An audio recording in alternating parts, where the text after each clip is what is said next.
faadama doorasho noocee ah ku tahay Puntland ka dhacaysa 2019 jaamaca ma santahay 2019 waxay naga xigtay dhowr bilood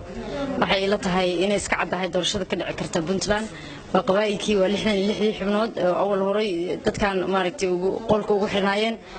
mana dhici karto doorasho kale oo ka dhacda Puntland sababtoo waxay tahay doorashooyinka kale nidaamyada jirta loo maro nidaamyadiina ma horumarayso Puntland sababtoo tahay bili ugu dambeysay waxa la xisbiga la keenay shan xisbiyo iska gacan ku sameeyay la sameeyay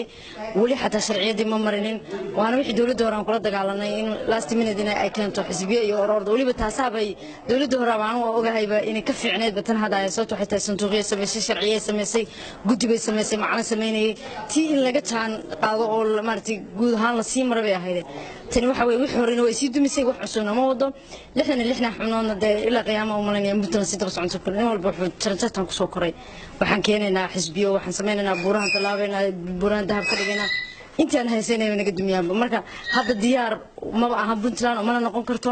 sababtoo waxay tahay xisbiyo waxay ku iman karaan sharciyo badan Puntland ma taqaana sharciyadan ah in xisbiyo la aado xuduudii Puntland lama yaqaano goboladii Puntland inay ka maqan yihiin oo deegaanka iska badayay degmooyinkii baa sii lumayeen tuulooyinkii baa hawada ka sii baxaya xuduudina ma jiraan warkooda marka dadka lama yaqaano Puntland muwaadiniinta kuwa iyo kuwan ahayn ajnabi badan baa waddanka ku sugan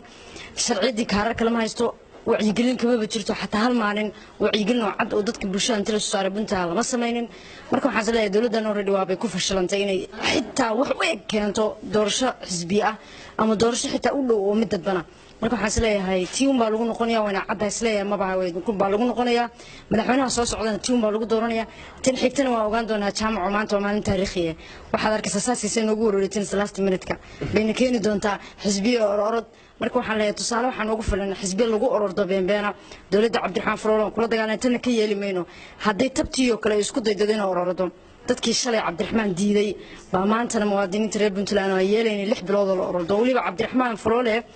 wan yar buu haysto chance laakiin tan 6 bilood baan doorasho ku qabanana xisbiyo gacan lagu sameeyo shana oo la yaqaan hebel ku sameeynaa